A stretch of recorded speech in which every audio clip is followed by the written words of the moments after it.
Premier League Game Week 5, and it was a good one. The new format of endless extra time gave us some incredible comeback wins, but there was also some familiar storylines. Liverpool conceding first, Chelsea not scoring, and Manchester United being in crisis. All the games and more on today's episode of From the Backseat. So we've actually got a very different lineup today. So it's me, Jack, regular host, sorry been away, more on that in a second, and a new co-host. We're not getting rid of Hugh yet, but he's on holiday, so good friend, regular listener of the pod, Ashley James, is on the call today. Hello, Ash. How are you? Hello. Yeah, not too bad, mate. You? Yeah, I'm good. I'm glad I got through all of that. It was a bit of a mouthful, and I was kind of freestyling it. But yeah, good, man. It's nice to see you, man. It's no nice worries. to see you as always. And the best part about this, 2 Liverpool fans. So it's going to be a Liverpool pod, and everything else is just going to get put by the wayside. And nothing is going to be biased whatsoever. Absolutely nothing. We're not going to spend 20 minutes analysing Darwin Núñez at all. No. Darwin Núñez and Szoboszlai aren't even going to come up in this pod today. No, I'm excited for that section. Ash has got a whole bit. A deep dive. Here we go. Yeah, so we've got 9 games to go through today. Time recording is Sunday evening, so we're not going to talk about Monday's game, which is Forest Burnley, because let's be real, no one really wants to talk about that anyway, I don't think. Quick note as well. Sorry we've been away. That was annoying. Annoying for you, probably more than us. But yeah, we kept recording them, and they kept just fucking up for some reason. I don't really know what happened, but just a weird blip. I blame technology. But I think we've sorted it now, so hopefully this actually goes out. If it doesn't, that'll be really sad. But anyway, on to the games. Manchester United 1, Brighton and Hove Albion 3. Sounds about right, to be honest. I think that's the worst indictment that we can say of Manchester United. That it sounds about right. This was probably the normal result we were all expecting. Quite a comprehensive win for Brighton, and not a lot to celebrate for Manchester United. And everyone is loving it. Putting it simply, it's a great result. I think everybody loves the story of an underdog winning, but in this instance, I think the better team won. Right, United are underdogs for the rest of the season because, let's be honest, they're totally shit. So yeah, they are, and it's good to know that Erik ten Hag hasn't fixed it, because I was really worried that Manchester United would stop being banter at some point, and it looked like they were going to be. So it's good to have them back. I've missed them. And yeah, I don't know where to start really. I guess we could probably talk about Brighton a bit, and then we could just get into Man United and how shit they are. Brighton, absolutely, so good at football. I like it because Danny Welbeck scored. He's not a good striker, but of course he scored at Old Trafford against Man United. Lallana played well. The new signings of João Pedro and Adringa contributed well. Lamptey played left wing back. I don't think he's ever played there before. Obviously he got 2 assists. And they're just, football-wise, they're just so much stronger than Man United. They kind of worked out how to get around them. Yeah, they worked out how to get around them, down the wings very easily. Man United did this really weird 4-4-2 diamond with McTominay slotting in, and it was just too easy for Brighton, to be honest. In the end, and that's just where these two teams are. One's a good footballing team. One's just a really bloated mess of a club, basically. Yeah, I think on that point, I think that that midfield battle is where it was lost, right? I think that the experiment didn't work. Brighton exploited the spaces. I mean, you can talk about the international break and tired legs with Casemiro. He was awful, but I think United should have had the firepower to put him forward. I thought Højlund, unfortunately, actually looks really good. And if Marcus Rashford wasn't as selfish as he usually is, so selfish. I think it's a different game there. It's a different game, but my favourite part of the day was seeing the butcher all over the shop. Didn't know what he was doing, sliding round. yeah. But I think that Pascal Gross, he bossed the game for Brighton. I think that it was clear to see that he looked like he was the £70 million signing in the window compared to the rest of that. Yeah, it's not. Yeah. It's never a good look, is it? Where your expensively assembled midfield is getting bossed by a part-time midfielder. Like, he plays everywhere, Pascal Gross, and he's basically he's just a James Milner, isn't he? He's just a sort of French version of James Milner. Or is he Belgium? I'm not sure. I think he's Belgian. Either way, I feel like he's like the dream player, because it's just like, right, Pascal, you're up front next week, then we need you at centre back the week after, and he's like, yeah, no worries, 7 out of 10 every time. Yeah, and I think the one thing that was showing for Brighton as well is, I mean, they made 6 changes, and even then they just showed that the depth of their team. It doesn't matter if you've got your first choice, second choice, the actual team identity is just, they're just a class outfit, right?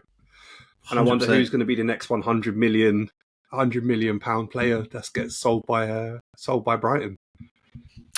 I mean, it's got to be Evan Ferguson, hasn't it? Realistically, that seems like the easy one. There's not that many good strikers. I think there aren't, but there's also a lot of teams shouting out for a winger. So players like Matoma. I mean, I don't think he'd go for 100 million, but I think you're looking at 60, 70 million right now. If Chelsea came sniffing around, you might get 100 million, but yeah. 100%, bro. 100%. It's probably a case of which one isn't going to be sold for 70 mil at this point. There's so many good players. Like, Estepinion's really good. Lewis Dunk's probably England's second best centre back these days after John Stones. There's just so many of them. They're all so good at football. Yeah. It's so annoying and so impressive in equal measure. It is annoying. You're just like, why can't everyone just do that? Why can't everyone just pull players out of their arse and then turn them into like world beaters and just play good football? That's all anyone wants. I guess the worry is, though, for a team like Brighton, so you remember a few years back, like those old Southampton teams, with Graziano Pelle, Mane, Van Dijk, Lallana, like they were class teams, and all of a sudden they got pillaged and just faded into the distance. But with Brighton, there seems to be something there. It doesn't matter if you take a player; there's always someone in the wings waiting to go.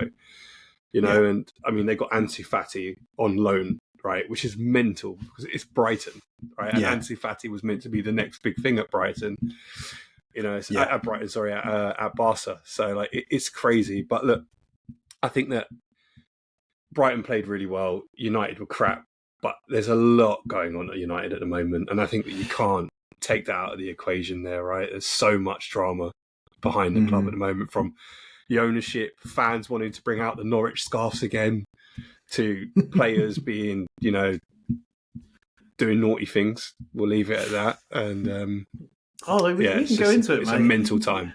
We can get into it. I mean, it was getting a bit toxic, wasn't it? But then you've got Sancho. Sancho's been phased out, training with the under-23s because he keeps turning up late. Just doesn't seem to be that interested. I would argue, don't give 20-year-olds 350k a week if you want them to be motivated. It's actually quite simple. Like, I would turn up late if I was guaranteed to be paid that much. Greenwood, that was a big distraction. They fucked that up. Tried to keep him. I suspect they're still trying to keep him, which is why they've loaned him out. 100%. They're trying to 100% hope that he plays well, and everyone just forgets that he's done some pretty bad things. Even if he was acquitted, it's one of them, isn't it? No one gets charged with sexual assault or rape in the UK, so it's a hard one to call. It's a bit of a techie one, isn't it? Yeah. And then Anthony, a lot of bad allegations for him. So the mood in Man United, pretty bad. Obviously, there's the ownership trying to sell the club, and then not trying to sell the club, and then, it's all mixed. It is a mess. It's a big old mess. I think at the end of the day, the manager, he is a good manager. It pains me to say it. And I think that once things get going and all these distractions are out the window, they are a formidable outfit still. I hate to say it. No one's going to want to go to Old Trafford. Keep the faith in Ten Hag. Yeah, at least, don't sack him before the Liverpool game, and then they get that new manager bounce, right? Keep him until after Liverpool. Let us win 7-0 again, and then we'll be all right. I don't mind that. At all. And worst case, bring back Ole Gunnar Solskjaer, Let's give him another go. Maybe he wasn't that bad, Maybe the wheels need turning, mate. Exactly. 10 holes in the wheel. It's not working out. Bring back Ollie. Stabilise the ship. Yeah. Okay. Well, not looking good for Man United, but Holland's all right, to be fair. So I had him as my biggest flop of the season. So we'll see how it plays out. I feel like he's going to be rubbish, but I don't know. I don't see it happening. It pains me to say it. I think he's going to be a good player. I don't think he's going to be world class, but I think he'll be a good player. I mean, it's not hard in that team, is it? But Wolverhampton Wanderers 1, Liverpool 3. I'm hoping that you're going to catch up with me and hear me at some point while I'm going on this monologue. Yeah. But yes, on to the game that we actually wanted to talk about. The good news is that Liverpool actually won a 12:30 kickoff for the first time in over a year. That's nice. The bad news is that we conceded the first goal within the first 10 minutes, as per usual. And I'm not going to lie, this feels like a really easy thing to fix. Like, no other team seems to have this trend in world football, really. So I don't know what's wrong with us. That backline did cause me some concerns when I saw it come out. Gomez as a right back, Joel Matip on his return from injury, Jarrell Quansah, first start in the Prem, and Robertson. I was like, that's not looking good. Especially with no defensive midfielder, and McAllister as a sort of fake number 6. And it wasn't making me feel good watching a lot of that first half. I don't know about you. Yeah, I mean, Neto ran the show, didn't he? I mean, Gomez and Matip didn't have a Scooby-Doo, right? Why Gomez was playing in that inverted wing-back role that we played Trent in, I have no idea. Absolutely when the fella's no got one need assist to do the inverted and no thing goals in the just entirety let of him his sit career as at a third Liverpool, so centre-back, he's not exactly basically, and that's a creative outlet. But look, I think that, the first half was poor. Let's be real, but that's going to happen when you've got pretty much a completely new backline starting week in, which is what we seem to have at the moment. If Van Dijk's not suspended, then Konate's injured, and you end up having to shift things up and change it about. But I mean, whatever Klopp said at half time clearly lit something up everyone's arse. I mean, but before we go on to that, I think Wolves were the better team. That first half, Wolves looked like, they were a quality outfit. Just the same problem as usual. They've got no one who can score. Literally, copy, paste, same old, isn't it? Like, they play well, they have 20 shots, they score 1 goal, and they lose. This, must be hard being a Wolves fan. And I do think the goal that they did score is easily preventable from Liverpool's side. I think Robertson could have thrown himself at the ball a little bit more. I think Alisson was a bit late to react. Matip just let Neto go past him, right? But fair play to Wolves, they took their chance. But and then you got Cunha, who should have buried the game, really, but he didn't. And it seems to be a theme this year with Liverpool, teams, they'll go ahead, but they can't finish us off. And second half, I mean, what to say? I mean, I think the change, bringing on Luis Diaz, I mean, the guy's he's quality, isn't he? Like, it must be terrifying having Diaz and Salah to mark all game. Yeah, and then, definitely. And then for Nunes to come on, who's just the most unpredictable person that's ever existed in life. Wild card. Just absolutely wild card. Terrifying. And I think that's that's what Klopp he's building here, right? We've effectively got 2 different styles of play. We've got a really technical team that could probably break down a block in Jota, Gakpo, and Salah, and then you've got Nunes, Diaz, and Salah who just tear you to pieces, right? Yeah, I think that's a great shout. And then, bring in Szoboszlai as that sort of deep-lying orchestrator. Seemed to open things up a lot more. Like, his passing range is pretty... He's honestly just so good. He's good at passing. He's like endless in terms of energy. He's got a great shot on him. Yeah. He's very passionate. He basically already seems like a good signing at 60 mil. He seems like he could be worth a lot more than that in a few years. He seems like the Gerrard replacement that we were looking for. Yeah, there's he's a few that number players 8 that have left Liverpool over the years. Yeah. Gerrard searched for him for a while. Yeah, and I feel like with Szoboszlai, obviously it came out of nowhere, the signing, but I mean, what a signing! What a signing he's been. I mean, I said just him stepping back and just taking control of that game, and that's not the first time we've seen it this season. He was class. Yeah, and I think what his signing does do as well is highlight just how little Henderson was contributing last season in the end in the same role. Because I think we all thought it, but we were like, nah, he's a good leader. He does a lot of off-the-ball stuff. But now you're watching someone who can actually play football and do all the things that we needed him to do and he's a leader. And we're like, oh my god, we were really like operating at a lower level, and it's honestly so nice to see. Like, I'm falling in love with the guy. And I think a great thing about him is that off the ball piece that Henderson was so touted for doing. He does it even more. So the relentless pressing. I mean, the way that he's almost helped unlock the potential of someone like Curtis Jones, right? Because gives Curtis Jones the freedom to just do what he wants, right? Because Szoboszlai is always there. He's always going to back it up. If Szoboszlai makes a mistake, he's the first one to fight back and win the ball back, right? And I think absolutely class. And I think that if we can get Thiago fit, having a midfield of Alexis McAllister, Thiago and Szoboszlai is disgusting. Yeah. The technical ability in that midfield is rude. But whether or not Thiago can get fit for this season, who knows, right? He always plays about 30 games, doesn't he, a season? So hopefully he can have a little run at some point. That is a mouth-watering combination, to be fair. I'm worried if it's too technical, not enough physicality. But actually, they're all... I mean, Thiago bloody loves a slide tackle. Like, he does. He joined the Prem just so he could just 2-foot people. So I'm not too worried about the physicality, thinking out loud.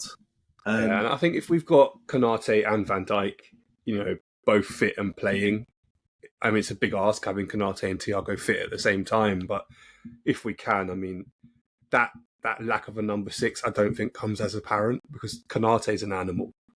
Right? He is. And he's one of those, like some players seem to just play as sort of two players, and he very much plays as centre back and right back / right centre back all at once. He basically allows Trent to do what Trent does, and mops up that sort of defensive right hand side as well. He is an animal. Yeah. Big fan. Yeah, he is. Another animal, though, I think we need to give some flowers to Mo Salah. Creative force. Absolutely. Not that selfish, it turns out. 2 assists and half assist, which statistically won't count, but definitely played a big part in the third goal. 200 goal contributions for Liverpool. He doesn't get enough attention, does he? No. I mean, the guy's phenomenal. The fact that some of the fans were saying that we should be when the Saudi money came up and 150 million for 31-year-old. Fine, in usual circumstances, but look at Cristiano Ronaldo. He was playing to 36 at an elite level. Mo Salah's the exact same. There's probably not many players fitter than him on the planet, and he's showing this year that he doesn't need to score a goal to win us a game. Right, as simple as that. And I mean, but if we do need him to score a goal, he will. And that's the thing. That's the great thing about Mo. Right, he's just what a player. Even the simple things like that pass to Robertson was perfect. Yeah, and Robertson slotted it in like he was a prime Robbie Fowler. Do you know what I mean? Like, honestly, I couldn't believe my eyes watching that. I was like, that is... I don't know what Robertson's doing there, doing a give and go in that number 8 role, but I'm here for it. Long may it continue. He's not just inverted as a fullback. He's inverted to the other side of the pitch, so he's an inverted fullback. There's levels, mate. There's levels to this, Pep. He took inspiration from Joel Matip. Yeah. He wanted to go on a trip like Big Joel used to. I had the same thought. There's that goal, that give and go goal, Joel Matip, and it's unreal. And you're like, he's got no right to do that. He had no right, but we all knew it was coming, right? But I think that Robbo's faced a lot of criticism. I think that there is an argument that he's maybe not the player he was a couple of years ago. But I mean, you look at the intensity of everything he does.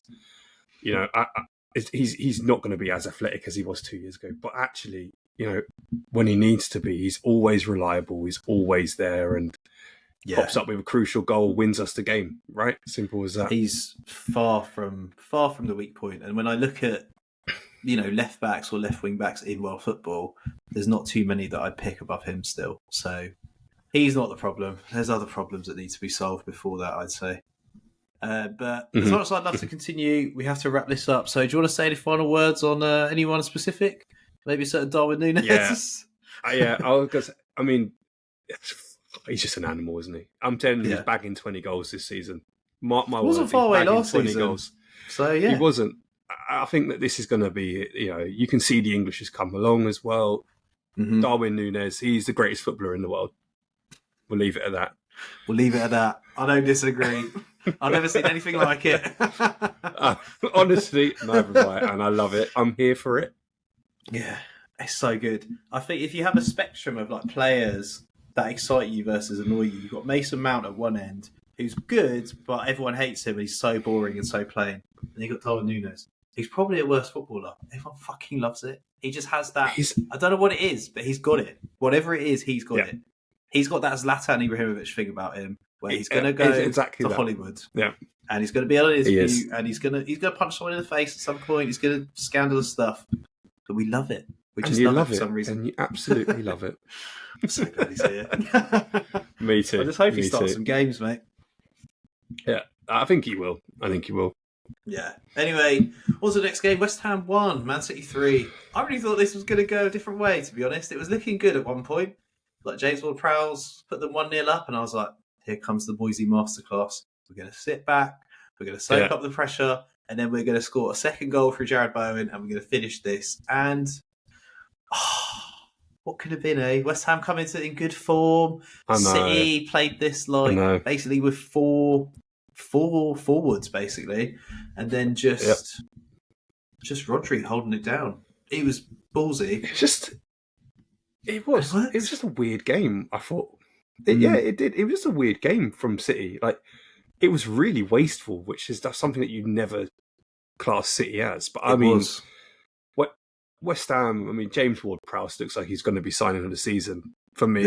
He looks class in that team, and I think that, I've got a little soft spot for West Ham. I think they're a proper football team. It's like what we were saying with Brighton. I think that, they're not going to win every game, but they're always going to impress you whenever they play. And I think that it's unlucky in the end.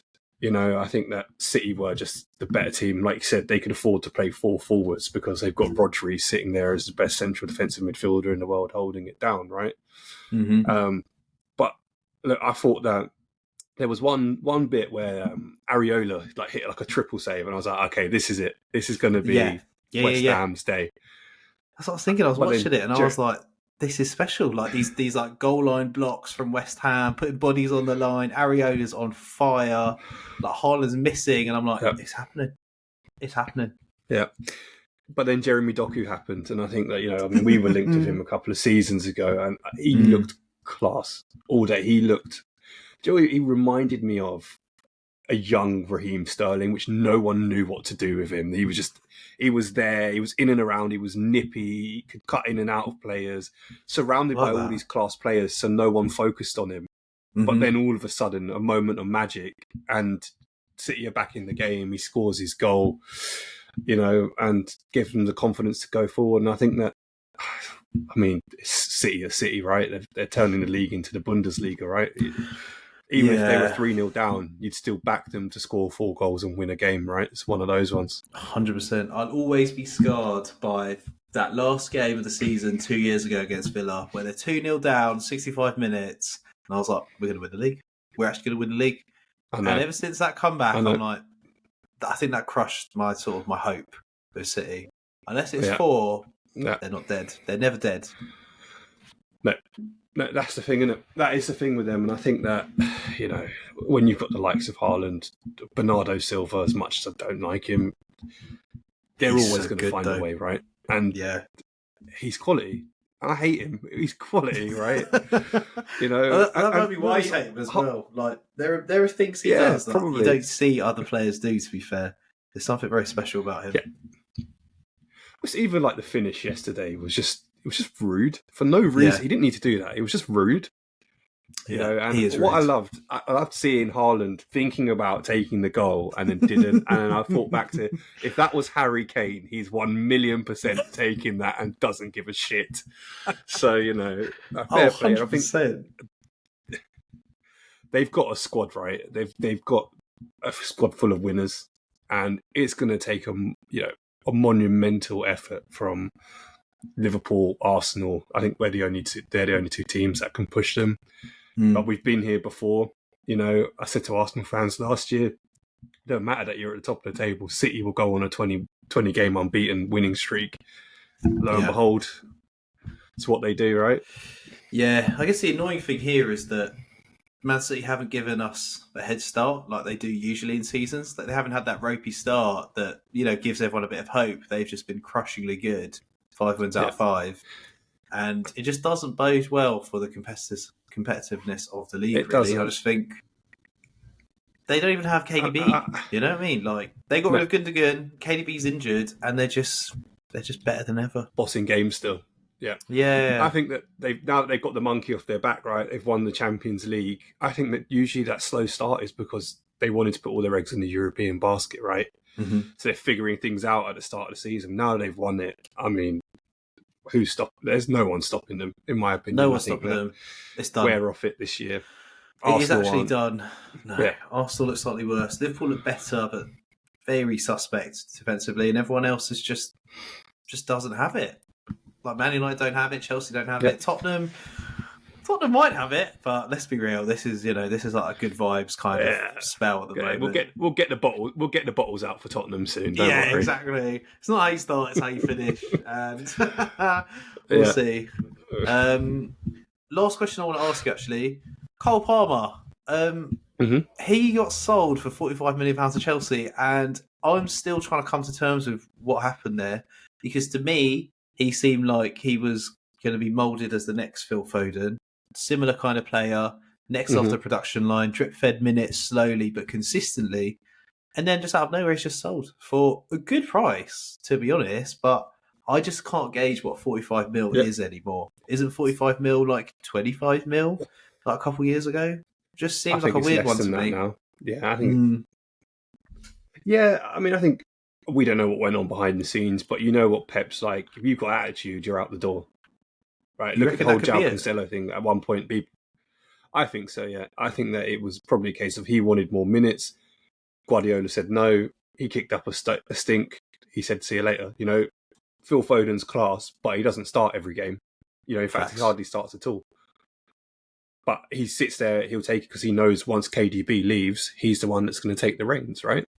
Simple as that. I don't think Cole Palmer wanted to wait for that. That's fair. I wasn't thinking about that. I just assumed he just got offered a lot of money at Chelsea and just decided to take it. But yeah, he might have fallen out with Pep. That's probably also likely too. It's probably a combo, isn't it? 8 years on 4 billion quid a week. Do you know what I mean? It's one of those. Yeah, I just found it really surprising. And there is a broad trend now of City just selling off all their best young players. I did read somewhere that it's all just a big FFP thing, because these players cost you nothing. Of course. And you sell them for money. So then that is pure profit that you can put into actual signings you want. And so they're just looking at the academy as a pure factory for profit now. Yeah. No, I mean, we've done it, right? We did it. Look at it's not that Dominic Solanke came through the academy as such, but, you know, Rhian Brewster, those types of players, we sold them for stupid money. Facts. They weren't worth it, but it's one of those. I think teams have always done it. I think City just, with the 115 breaches thing, there's more eyes on them. They've got to be smart and they'll start selling off people, right? Yeah, 100%. It's just, I don't know, it's a weird one. It just feels a bit jarring with me. You're always taught to keep your best young players, you know, and your homegrown prospects, and it's just not the way things are done, but maybe they're just thinking ahead, as they always are, you know, ahead of the curve, setting a trend. But also, I think that Pep's just got ridiculously high standards. I mean, you know, he brought through Lionel Messi, right? No youngster's ever going to be Lionel Messi in his eyes, right? But look at the types of players that he got rid of, the types of players like Bojan, for example, who were touted to be the next Kaká, out the door when he was at Barcelona. He doesn't care. Do you know what I mean? So that ruthlessness really does keep him on top. I think, a lot of managers are a bit too loyal to their players, or, you know, like Klopp definitely is. He keeps people around too long. Pep is the most ruthless guy I've ever seen in football. Like as soon as there's even a hint that you're not 100%, you're gone immediately. Get no out. mercy. Yeah, leave. It's mad. It's so mad. Yeah, it is. But that's why winners stay winning, right? 100%. And speaking of staying winning, Tottenham still winning. Tottenham 2, Sheffield United 1. Wasn't looking good. I'm not going to lie. Wasn't looking good for 97 minutes. And I think Sheffield United can feel very hard done by in this game, because a draw would have been fair. It looks good value for nicking it. But this is the Postecoglou factor, mate. This is a new Spurs. Instead of Spursing it up, they came back from the dead and won the game. And it just shows, if you have a manager who actually wants to be there, instead of just is paid a lot of money and hates it, but absolutely detests being there, does make a big difference. It does filter down to the players. So yeah, good vibes at Tottenham Hotspur. Yeah, I mean, they just shithouse themselves to a win, which is something you never see Tottenham do, right? And I think that it's a really, really defining moment for Tottenham. I mean, I'm not the biggest fan of Tottenham. Growing up in North London, being a Liverpool fan, and everyone was a Tottenham fan. But yeah, I mean, players like Richarlison getting a goal, you hate to see it, but I mean, fair play to him, right? He's needed that, and he went and got it. And I think that, like you said, just that passion from Ange. Not that he's quite cool and collected on the touchline, but you can sense that he wants to build something, and fair play to Tottenham. Although, should it gone to plus 12 minutes or whatever it was? We're in this era now where games don't finish on 90 minutes; they finish on 100, right? And Sheffield United could feel hard done by that, right? They'd seen the game off in normal circumstances, but with these new rules. Yeah, agreed. Look what's happened. There's definitely an argument to say that the extra time that teams are getting does favour the bigger teams because the players in the bigger teams have actually experienced it in international tournaments. Like Sheffield United, maybe one of their players has actually played that long ever, professionally. And so to concede on the 98th and the 100th minute does show a lot about, like, I guess, fitness levels drop off after a certain point. I think it's unfair on the smaller teams as well. I think that, I get that it's being done in the name of fairness. Teams can't time waste. They can't take the piss with it. But at the same time, like a team like Sheffield United being up in the 98th minute of the game, literally, that's a huge result for them if they can see it through. But as I said, with the new rulings, it just doesn't happen, and that's where, like you said, that people who play in the international stage in Europe, they've been there, done it. But someone like the players at Sheffield United, doesn't happen. And then you saw heads turning with the McBurney red card that I thought was absolutely ridiculous. It wasn't so much the action; it was him getting pissed off. Basically, that's why he got the red card, right? And it's frustration justified to show. Yeah. It's a weird one, isn't it? Because, the McBurney red card was weird. There have been weird decisions again this season with referees. And, manager of Sheffield United, Heckingbottom, he went off piste. He went off script in the post-match. He went quite rogue, and he's definitely going to get told off because he was really attacking the referees and the sort of micromanagement of games and the way that they're overcomplicating things. There's no consistency. He basically he summed it up really well, to be fair. I thought it was a very measured rant. But I agree. Anyone who goes on a rant like that has got the signs of someone who might be in the final throes of their management career at Sheffield United, because, like, you just can't be doing that. You need to maintain a certain level of composure. And when your head's gone and your players' heads are gone, like, someone needs to keep a cool head. So I wouldn't be surprised if someone comes and replaces him soon. And I've read some rumours that Chris Wilder could be back for a sort of farewell tribute act of himself, which will be interesting. So, you heard it here first. There we go, the exclusive.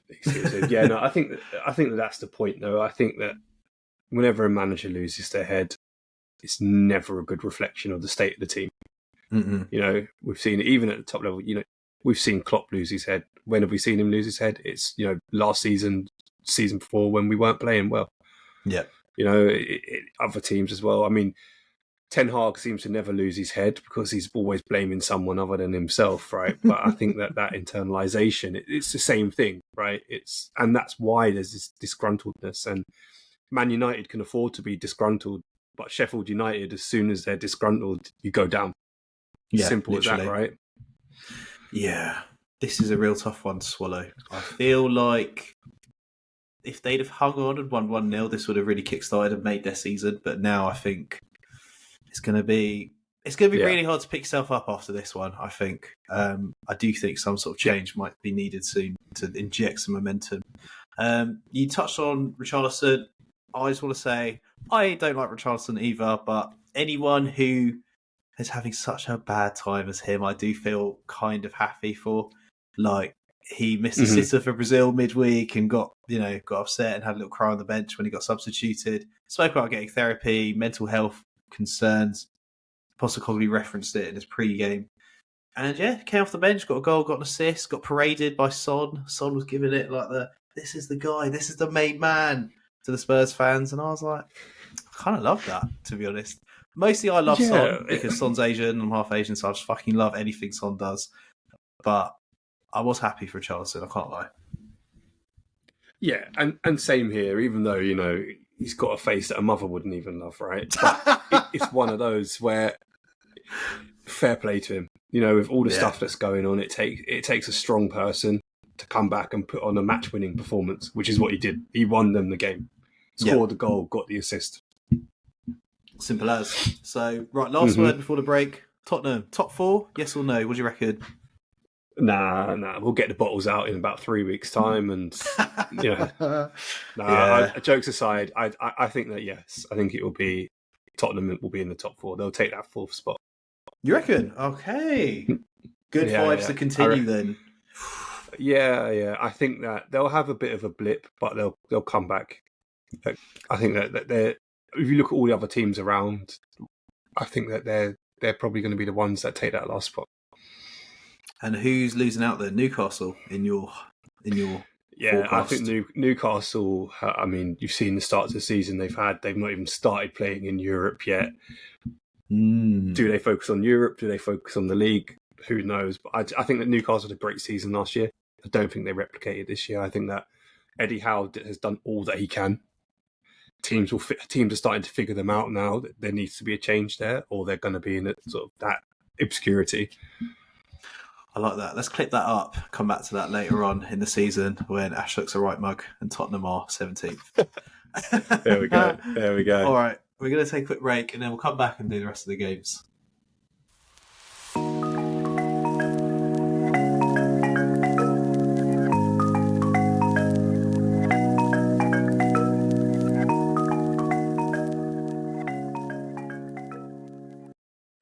And we are back. Got some more games. Actually, some pretty interesting ones as well, which is nice because sometimes the second half can feel a bit like a slog. And anyone who listens all the way through, you're the real MVP. But not this time. This is actually going to be really good. And I'm definitely not just saying that like I do every time. Aston Villa 3, Crystal Palace 1. Another game where arguably the sort of the away team should have won, and some dirty extra time comeback from the home team made it look much more comfortable than it was. It is interesting how often that's happened this weekend in terms of the fixtures. I've got sort of 3 of these down out of the 9, which is quite mad. And it does seem to be a trend that certain teams go right to the death and some just start to really run out of momentum around the sort of 90th minute, which is normal. That's what is ingrained in everyone in terms of football. But yeah, in terms of the stats, Villa came into this having won their last 8 home games. Palace have won here 3 times in the last 21 visits, so it looked like it was going to be very comfy, but it actually wasn't. Palace took the lead through a mistake from Martinez, I think Martinez slipped and Edouard scored. I think Edouard's rubbish at football, so it always jars me when he scores because, and I hate this, that this is a reference point, but 2 years ago was the last time I did FPL, and I had Edouard the entire season as my backup striker, and he got fucking nothing. And so I just don't like him now for that. And so now, of course, he's scoring a few goals, looking quite good. Just like insult to injury, really. But yeah, they were looking good. Palace don't like strikers who can score goals. No, they don't. That's it. So that's your own fault for putting a Palace striker into your fantasy team. I got caught up by the fact that he scored a lot of goals and he was cheap. But it turns out goals in Scotland mean absolutely nothing in England. So there you go. Anyone with any ex-Celtic players, get them out. Just get them out of your FPL now because they are going to be garbage. Well, look, I think that, back to the game, I think that is another case of, Villa look a solid outfit, and not just at a Premier League level. I think that they, as a Europa League team, I think they'd be a solid team. And I think the quality just showed. They got a fortunate penalty. I don't think it's a penalty, to be honest. But, VAR says otherwise. But I mean, the finish from Duran, was just disgusting. And it was outrageous. I think that the turning point of the game for me was the fact that, they already had Diaby, Zanola on the pitch, and then they brought on someone like Leon Bailey, more pace, more flair. Just in the end, it just proved too much for Crystal Palace. And I think you could see it coming. Palace were trying to hold out for that draw, really, or the win until the 87th minute. But I think Villa's qualities just showed in the end. And I think that it was, even though it came late, it was a fair result to Villa. Yeah, definitely. I think, it was interesting, wasn't it? Because you had all these new signings starting. Diaby definitely looks like a bit of a coup for Villa, I'd say. 'Cause he's been linked. Yeah, he's been linked with loads of people, and yet there was a real lack of interest in him this summer for what was quite a reasonable price. And Zaniola's a weird one because I thought he was going to be like one of the best prospects out of Italy, and then he went to Turkey for a bit, and it just sort of confused my mind a bit like Ansu Fati going to Brighton. You're just like, my perception of this player and what's just happened is confusing me a lot. But if they can unlock him, then suddenly they've got all these Champions League players in this big squad under a great manager, and you're like, fuck me. Like, Villa are a serious team. Like, they're a serious European team now. Going upwards. I mean, I don't think anyone's going to look forward to going to Villa Park in particular. It's already it's a great club, big club, a lot of history, and now the good times seem to be coming back for them. And it's not a nice place to go. I don't remember Villa being this good since like Martin O'Neill times, arguably, with like Stilian Petrov and people like that. But even then, I don't remember them being as exciting as this. That was a lot more like British players, like a British core and a couple of Europeans. This is like proper Europa League, Champions League, like exciting squad, nice blend, deep squad. This John Duran guy, never heard of him before. Literally no idea who he is. Scores a rocket. I guess he's going to be. I guess he's going to be good. Like, who fucking knows?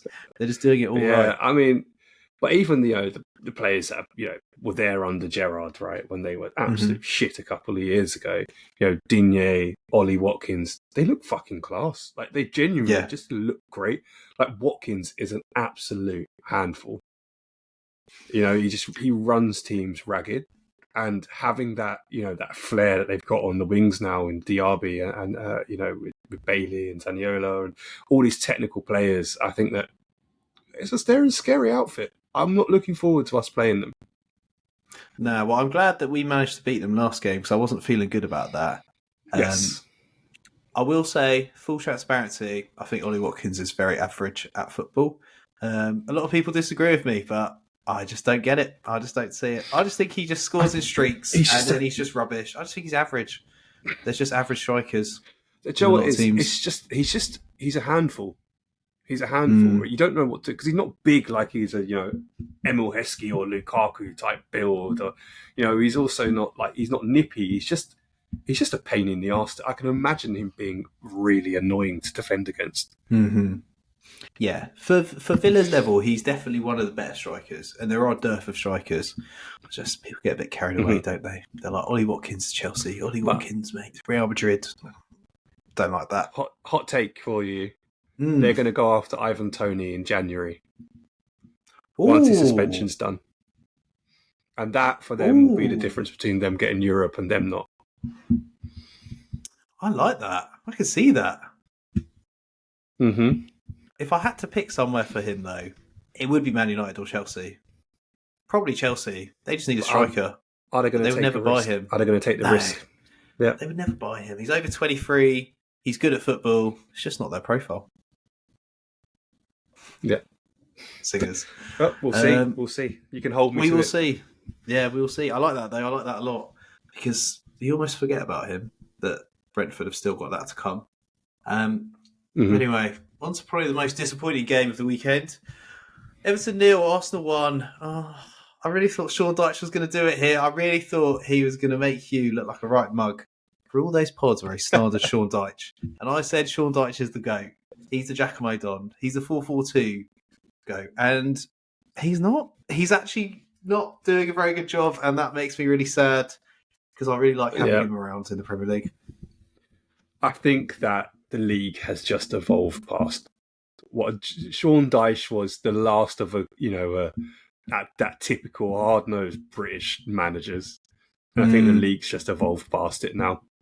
You look at teams like Forest, for example. They're not a great team, but they've got technical prowess. They've got players who can get it done. Sean Dyche doesn't have a Scooby-Doo. If someone does a kick up, he's gonna drop kick them off the pitch, right? But I think he is a good manager. I just think that the league's gone clear of him, and hopefully he can get Everton relegated. That'd be great. I always sad to see them go. To be honest with you, I like having Everton. It's a fun rivalry. I enjoy the Merseyside derby. Some iconic goals. Divock Origi's 94th minute winner. I'll miss Jordan Pickford as well if they go down. I think he's a really bad goalie, and I like having him in an Everton shirt.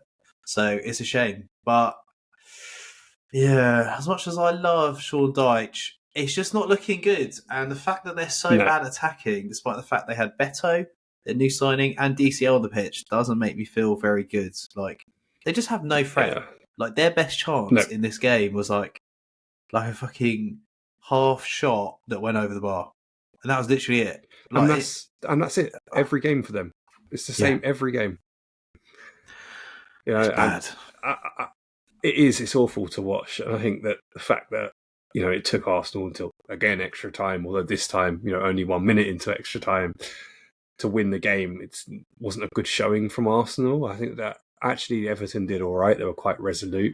But look, I think that their time's up. And it's as simple as that, and with this whole takeover business, won't it happen? It's another distraction from the reality of it all, that they're just a crap team. Oh, wow. They are a crap team.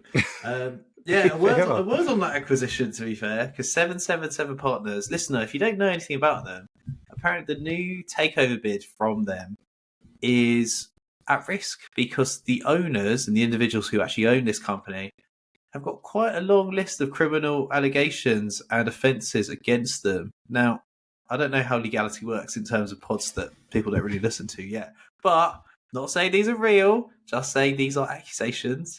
But they have been accused of fraud, kidnapping, extortion, predatory lending, racketeering, and drug trafficking, which is quite a long list of bad things you don't really want. So I assume the Premier League will approve this immediately because fit and proper, that sounds pretty proper by those tests. Yeah. They're like, come on in, boys, come on in. You'll get on great with the rest of the boys. But yeah, it just kind of adds to the fact that even though they're in such a state, the potential saviour is not very good. It's very much frying pan, fire kind of scenario. Yeah, well, I mean, you mentioned fraud there. Goes hand in hand with Everton, right? They're a fraudulent Premier League team. They're not a Premier League team. Harsh but fair. They've maybe got 2 Premier League standard players, and that's it. That's very harsh. But I don't disagree. I said no bias, right? No, it's true. I mean, it feels like I feel that Liverpool bias coming through right now. Send them down. They've got no Premier League players. Send them down. Yeah. Look, I think that Arsenal won the game like they should have, and that's all there is to say about it. Arsenal should have won the game. They did win it, and you know what? Sometimes it's those scruffy 1-0 wins in the last minute that determine whether or not you're going to win a trophy or not, right? We Definitely. had it a few years back when when Mane scored against Villa in the last minute, right? I don't know if you remember that. But I do. Was what the little backwards header propelled our season on. Yeah, that propelled our season on. And I think that for this Arsenal team, they've shown that they can, win when they take control of a game. It's another thing not being able to break down a team all game, but still getting the win. And they did that. Definitely. And yeah, I think we saw what they've been working on all week in terms of set pieces, because the goal came from a corner routine. It was really nice. A lot of one-touch give and goes around the box. And then a really great finish from Trossard, who I feel like every week Arsenal fans realise what a bullet they dodged getting Trossard as a backup option to Mudryk, because he's contributed a lot since he's been there, and he seems like just a great all-round top club squad player. Like, he can play across the front three. He doesn't complain. He gets really good numbers. And yeah, like you said, seasons are defined by just grinding it out and finding ways to win when it's not looking good. Yep, absolutely. I think he's there. Shaqiri was the same thing. Yeah, Shaqiri-esque exactly. figure. Pops Exactly up, gives that. you a goal when you need him to. Exactly that. Now there was one more talking point before the game. There was a couple of big calls that Arteta made. Havertz dropped for Fabio Vieira. Obvious, everyone agrees. I think on that. Arsenal were playing with 11 men today. Yeah, for the first time this season, they're playing with 11 men, and it did not show at all. And then Ramsdale got dropped as well for David Raya, and I thought they were both pretty good on their debut. A clean sheet, not a 3 out of 10 performance from Vieira. So, wonder what it all means. Is this the new look Arsenal, or is this just a little kick up the bum? The Raya starting was an interesting one because again, there's the whole argument. Why did they buy him when Ramsdale's been class? But I think that Raya had his moments where he showed the difference in distribution, just the pace of the game that he was able to help dictate, especially when Arsenal were needing to break down a resolute team. That's why they bought him. That's why he was there. And that's what he did. I think he had a good performance, like you said. And it'll be interesting to see now, does he start again next week or does Ramsdale come back in? Definitely. There's definitely one to watch because I always think you can't actually have goalies that compete for a place. Like people have tried it doesn't work. So it'll be interesting to see if this is one of those really unpopular decisions that works out in the end. But like Brighton of Chris Hughton, where they got rid of him because that was a better option. It could be just one of them where everyone likes Ramsdale, but he does make quite a lot of mistakes sometimes, and no amount of passion makes up for just being a better technical goalkeeper. Absolutely. Yeah. Right, on to Fulham. Fulham 1, Luton Town 0. Little disclaimer. Battle of the Titans. R.I.P. Mohamed Al Fayed. There's a nice thing for him at the start, and he's just a cool owner. I'm not going to lie. He was actually a cool owner of football clubs. I feel like he was one of the rare ones that everyone actually liked. As someone who came over to the UK as an immigrant, created a whole business, owned Harrods, owned Fulham. And I remember seeing a video clip of him on the Ali G show where he was freestyling, and you could tell he didn't want to be there. He didn't want to do it.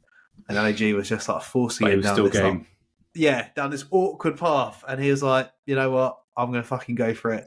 And I was like, I really rate that. Most people would just try and work around it, but he just went for it. So, yeah, a shame. Yeah. A shame for Fulham fans. Absolutely. And I think that these are always, big moments where it brings football together. You never like to see this type of stuff happen, and especially with such an influential figure for the club. I think that Fulham they're a class outfit. They always have been and always will be, and I think that it's a big miss. Definitely. But they did him proud. They got 3 points in this game from I'd say quite an unlikely source in Carlos Vinicius. I've done some reading into him, and I'm just going to be honest. He's rubbish. He's actually garbage at football, and I don't know why they bought him. That's my analysis. Maybe you'll agree with me. Maybe the listeners will agree with me by the end of this. But look, if you buy someone for 7 mil at 28, they're probably not very good. Now, if you add into that the fact that they got bought by Benfica from Napoli for 17 mil, and then they loaned him out immediately once to Tottenham and then once to PSV, and neither of those clubs wanted him back. And then they sold him for 7 mil, and he's 28. He's shit. He's actually rubbish. So I just don't. I don't think this is the answer, but it would be very Fulham to turn an absolute garbage player into a good one for a season or two. Look what they did with Mitrovic, right? Yeah, but I mean, I think very different profiles. Yeah. I think that it's not exactly Battle of the Titans, is it? Luton are how they've made it to the Premier League. Just say what you really think, Ash. Just say it. Just say what you really think. They are fucking shit. Right? I think that fair play to them for coming out week in, week out. But when you were younger and you'd play a certain school that you always knew you were going to bag a hat trick against. I feel like Luton are that team for every other team in the league. Like, even shit strikers are going to be like, oh, yeah, I'm going to bag. Like, Edouard will score a hat-trick against them. Yeah, oh, fuck me. I hope not. That'll really annoy me. Yeah, they do look bad, don't they? They do look noticeably bad. Like, the quality of football is just poor a lot of the time. And I was expecting them to be like awkward, sort of Brexit football, like just horrible to play against. just like big fuckers, just like clattering you around. But they're not really that. They're just not very good. And I don't know how they've done it. I don't know how they've made it this far. I'm happy for them, but absolutely, I don't think there's a single player in that team that any other Premier League club would take right now. And that's not good.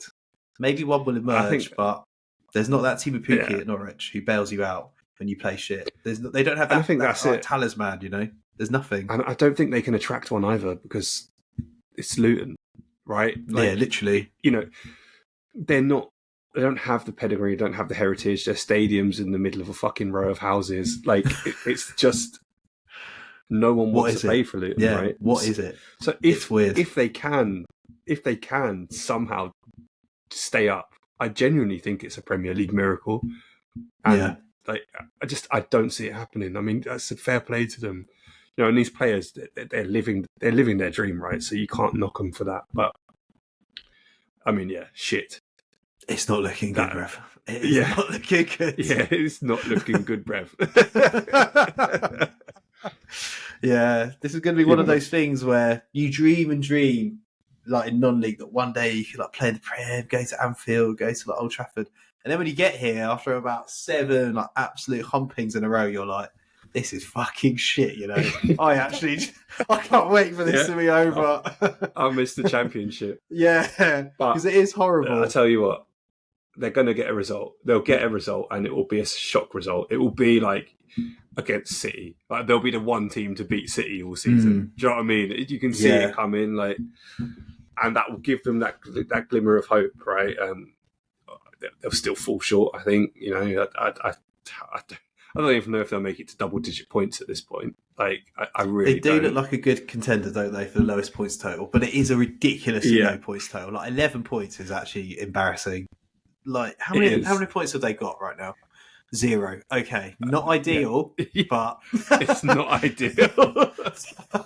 They only need one win to get 25% of the way there. So well, when they're playing Everton are shit as well. Yeah, literally, Everton are also shit. So I guess we'll see. But I think that, you know, it's Fulham again. Like, it's that golfing class, right? Fulham aren't a great team, no, but they've got Premier League quality players, and they just ground out a result.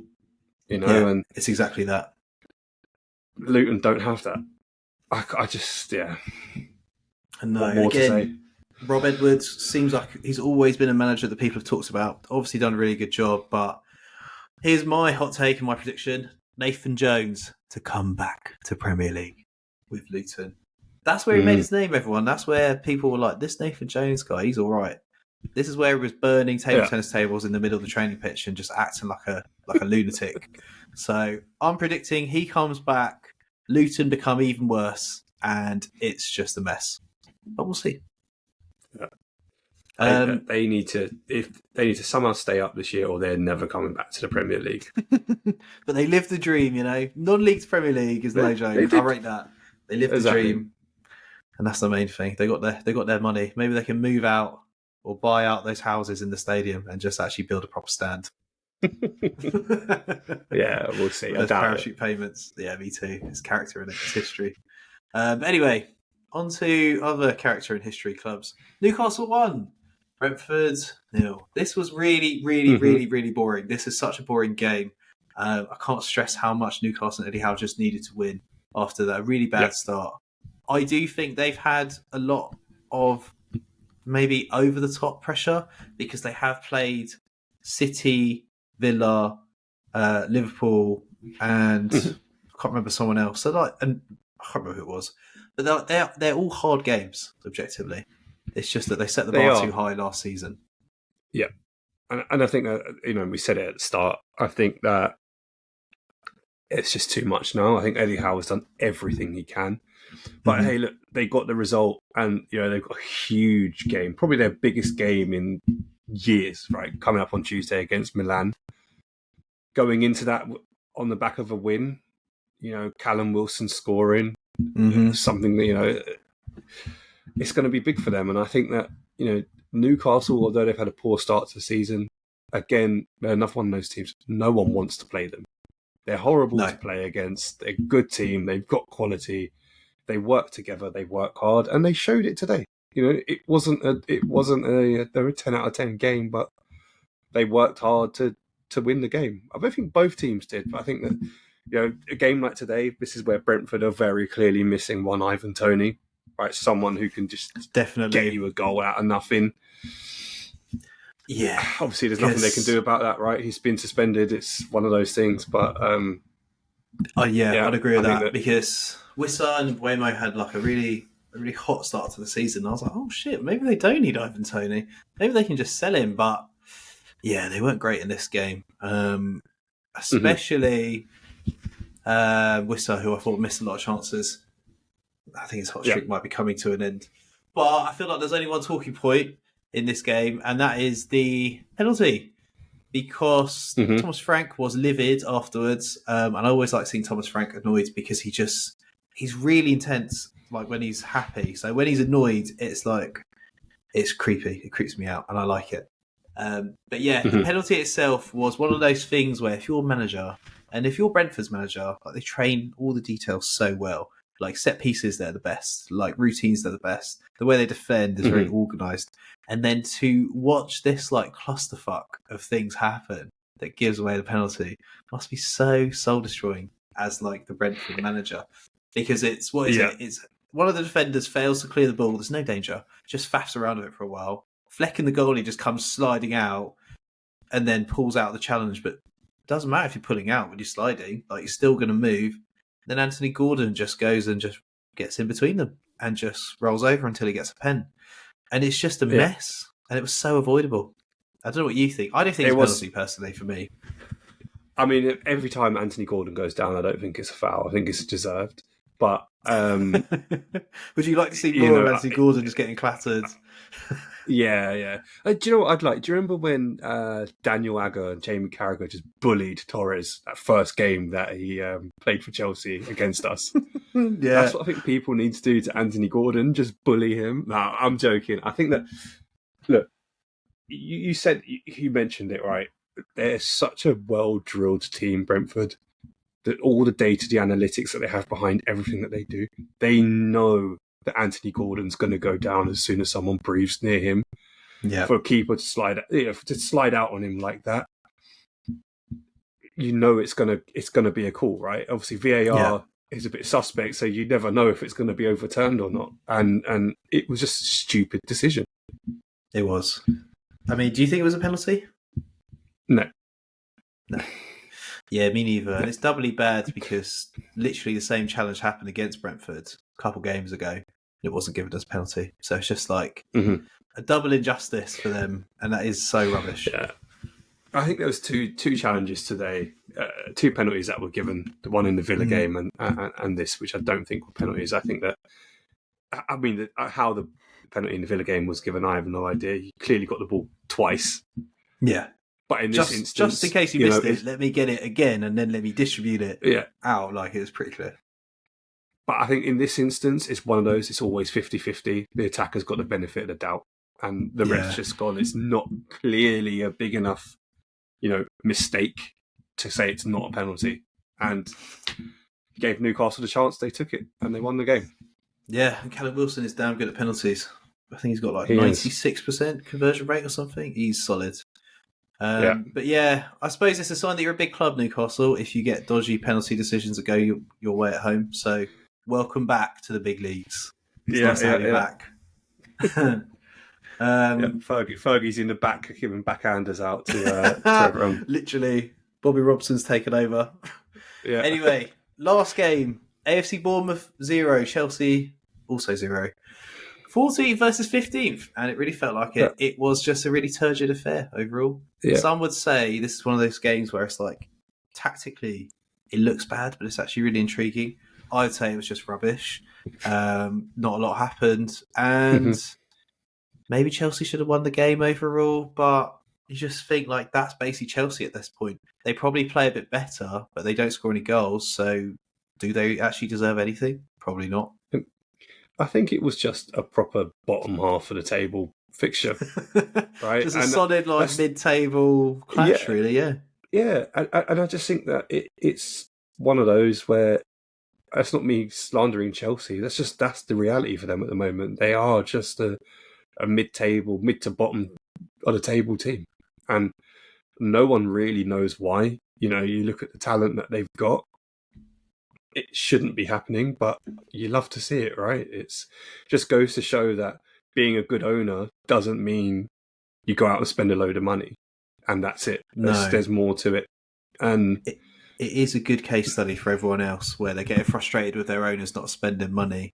Like it could be worse. They could spend all the money and get worse, and that would be even more difficult to take. Yeah. Well, you look at United, right? They've still topped the spending charts of every team in world football, but their fans have always got the Norwich scarves out trying to get rid of the ownership. Yeah, because it's not just the spending of money. It's the mismanagement. It's mismanagement of the club, and Chelsea just look a mess. Yeah, it is a weird one because you look at their squad, and I know they've got a lot of players out injured, but yeah, that bench yesterday, 6 of those players were under 21, and they had no Premier League experience. I know some of them are new signings or like teenage signings because they're buying all these Brazilian wonder kids, but like, bro, for a squad that's spent $1 billion, I'm expecting like a little more like firepower, bang for my buck. Like, this feels really undercooked for how much money's been spent. I think the problem is that Chelsea are going to find as this continues on, players like Enzo, Thiago Silva, they're going to want to leave. I guess the problem is who's going to be able to afford to buy them. Well, Enzo, because he's got an 8-year contract on stupid money, but they will just force their way out of the club, and then it's Chelsea then going to go through that rebuilding again, and the owner's going to be like, well, we spent all this money before, it didn't work, now we're not going to spend anything, and it's this Chelsea are in this weird sort of bit of turmoil here. It reminds me very much of how we were with Gillette and Hicks, when we came off a good season, and we got rid of Xabi Alonso, and then there was not much investment, and then Rafa left, and it just Chelsea seemed to have that discontent, that disgruntled feeling throughout the club. And yes, they've got a lot of injuries, but I mean, Nicholas Jackson looked crap today. Yeah, right? He's meant to be, and he's one of the next Drogba. Yeah, exactly. You know what I mean? He is one of the better ones. Oh, I don't know. I just find it really confusing. I do feel like it's really easy to trick football fans into thinking someone's good if you just buy them. And it's that simple. Because if they bought Conor Gallagher for like 70 mil, they probably think he was a lot better. But because he's a homegrown prospect, they're like, get rid, sell him. And I think like all of the players they bought are just slightly worse than a lot of the players that they phased out over time. And also loads of the ones that were like 25 mil. Who's heard of some of them? Like at least 4 or 5 of these players I've literally never heard of. Which means they've never been rumoured to any big club, realistically. Because they've never hit the transfer gossip page and then boom, 35 mil. All of a sudden, yeah. And then, but even their big money signings, right? You look at Mudryk, Caicedo seems to be going down the same route, which, I'm happy to see. Love to see it. But it's just, I don't get it. I honestly, what team can have 2 100+ million pound midfielders, a 70 million pound winger, Raheem Sterling, Thiago Silva, like these, and just be shit. Yeah, like just shit, just so average. I just don't get it either. I'm going to try and be positive because we're always so negative about Chelsea, and certain people get upset about it. Certain other guests on the pod. So one player I thought was good, Malo Gusto. I didn't know a lot about him before he joined, as is every signing basically Chelsea have made, but he seems really good. Good numbers going forward. Defensively looks solid. He's got a great engine to just get up and down. Didn't realise he was only like 20 or 21. I feel like maybe he could be on track to oust Reece James or be serious competition, because Reece James has made a paper and, wishes. So there is a spot, there is an opportunity, and he does look good, in my opinion. I mean, I think that the shift is that he goes to the fullback role, and Reece James, when he's fit, goes into the role as a centre half. That way he's going to be... Yeah, Reece James is made out of paper, and as fantastic as he is going forward, as well as defending, I think that you've got to cut one of them out, right? And I think you'd rather have him there as a solid defender and play centre half, or try and play that Konate type role that you mentioned earlier, where you're covering right back and centre back. Kind of what Kyle Walker does for England, right? Kyle Walker is the centre back and the right back in that that centre three. But yeah, I think that you're probably right. Reece James does not have a good track record at the moment. And he's always so good. Like when he plays, he's Chelsea's best attacker, only goal scorer, and also sort of best defender, and now the captain. And yet he only plays about half the games a season, if that. So and that's concerning for a young. He's still young as well, so it's concerning. It's that Michael Owen fear, isn't it? That we've already seen the best of him. Yeah, but look what happened with Micah Richards, right? As he often says, he burst onto the scene, and he did. But when you're playing from a young age and you're that intense all the time, I love that reference. By the way, what does burst mean? What does burst actually mean? He just burst onto the scene, right? Just bodied someone. Game one. But I think that I love it. I think that Reece James is the same though, and he's a strong, powerful player. He's and a those big boy. muscle injuries, they catch up to you really quick, and you lose a bit of pace, you lose, the confidence.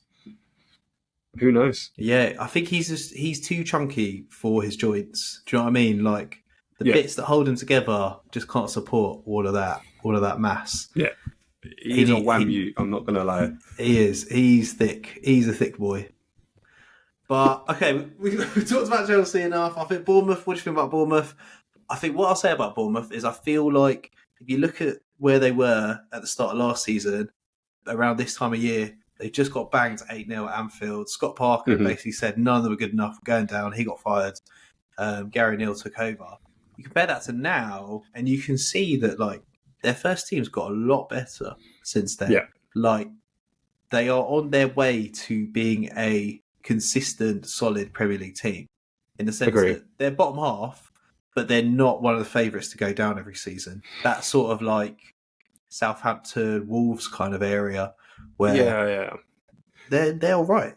And I think that's quite impressive considering they were everyone's favourite to go down last season, and they just sort of surpassed it, and they've just bought well over time since then.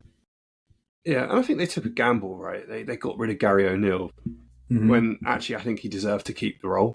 I thought, but fair play to them, new managers come in and they've got an identity. When they used to have Eddie Howe, Bournemouth had an identity, right? You knew what you were going to get from them. They were a good technical team, but they were tough. And again, it seems like you said, they've just got a bit of identity to them now where they can, they're not just going to grind out results. They'll go to places and they'll get rightful results. You put them up against an Everton or a Luton, you would expect them to get the result. Whereas last year, you'd expect it to be a dogged, hard-fought battle. Yes, that's exactly it. Every point last season have felt like they had to be on their game, give 100%, and hope they get a bit of luck. This season, you feel like they could get a couple of easy wins. They're just a little bit better than some teams, which is pretty cool for them, man. Michael B. Jordan, his influence is unparalleled in that boardroom. All hits, no misses. It's that Creed mentality, right? Yeah, literally off the canvas, back at it. There we go. Nice. Well, that's all the games, and it's been really nice chatting with you, Ash. I've enjoyed it. You too, man. A lot. You too. Thanks for stepping in. To cover for Hugh. Competition is hot, man. Hugh's gonna have to come back. This is that Ramsdale, David Raya kind of thing going on right now. There can be only one. So we'll see how it plays out. I'm Allison, mate. I'm neither of those two bums. Okay. Right. I'm top of the game. But yeah, it's been good, and I think we'll probably get Ash back on again at some point soon, listener. In terms Anytime. of socials and wrap-ups, From the Backseat socials, email us from the backseatfootballpodcast@gmail.com if you want to send some questions.